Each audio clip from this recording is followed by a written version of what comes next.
Are you tired of all the winning yet? Are you enjoying all of the greatness? May I introduce you to Tokelau? Tokelau is 3 teeny tiny islands in the middle of the Pacific Ocean. That's our best approximation on our mapping software here at MSNBC HQ.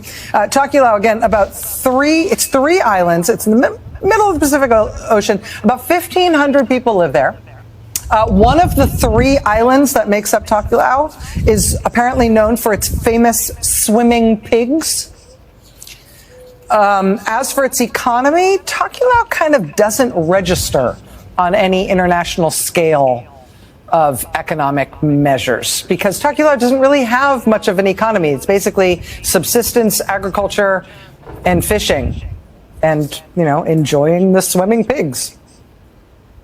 Donald Trump just imposed an across-the-board, no exceptions, 10% tariff on Tokelau.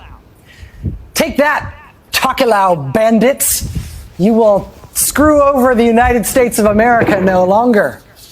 May I also introduce you to the Keeling Islands. Keeling Islands are roughly halfway between Australia and Sri Lanka in the Indian Ocean.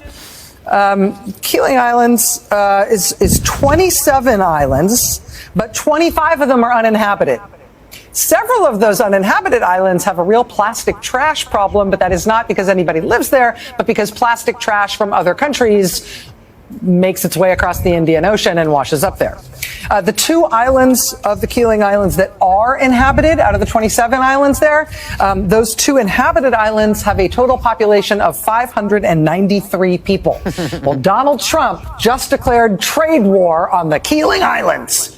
All 593 Keeling Islanders will now be hit with an American government 10% tariff that will apply to, anything they might ever want to export here to us.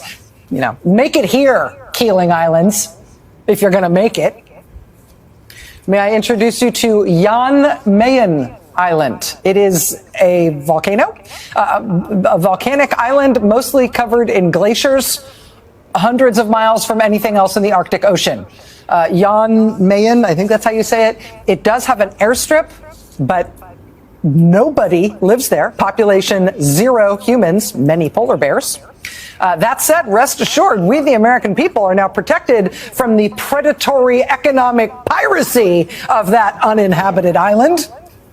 Thanks to our genius strongman ruler who has put the American government to work, Donald Trump has just slapped a 10% tariff on Jan Mayen Island, just in case anyone ever moves up there and tries to screw us over with their Jan Mayen Island underpriced exports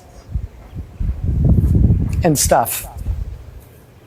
On the other end of the world, there's Heard, H-E-A-R-D, Heard Island, and also McDonald Island. They're in Antarctica. They are only reachable by boat, and it takes 2 weeks by sea to get there from Australia. Heard and, what's the other one? McDonald Island, sorry. Heard and McDonald Island, I know I don't have to apologize. I'm not offending anybody. They're totally uninhabited. Both of them. They're also active volcanoes. So even if you wanted to move there, even the penguins might caution you, right? But they're active volcanoes, one on each island, on both Heard and McDonald Islands. I will say those volcanoes and the penguins and seals who live there, they will never menace the American economy again as they have in the past by flooding us with their cheap exports of what, like fresh air, cool breezes? A waft of eau de penguin? I don't know. What do they send us? The uninhabited Antarctic volcanoes of Heard and McDonald Islands were just slapped by Donald Trump today with a steep 10% tariff. Are you tired of all the winning, America? Can you just feel the practical economic benefits that MAGA leadership is bringing to us at last? Isn't it a relief? Agence France Presse picked up on another one of these as well. This is super genius.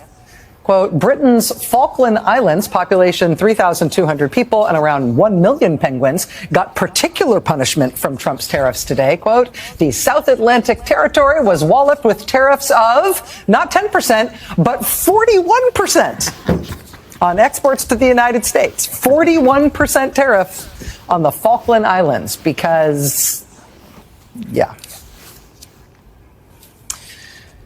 Our president waited until late in the day to announce these genius tariffs today. He waited specifically until just after 4 p.m. Eastern time because the financial markets close at 4 p.m. Eastern time, and he didn't want to see that reaction in real time.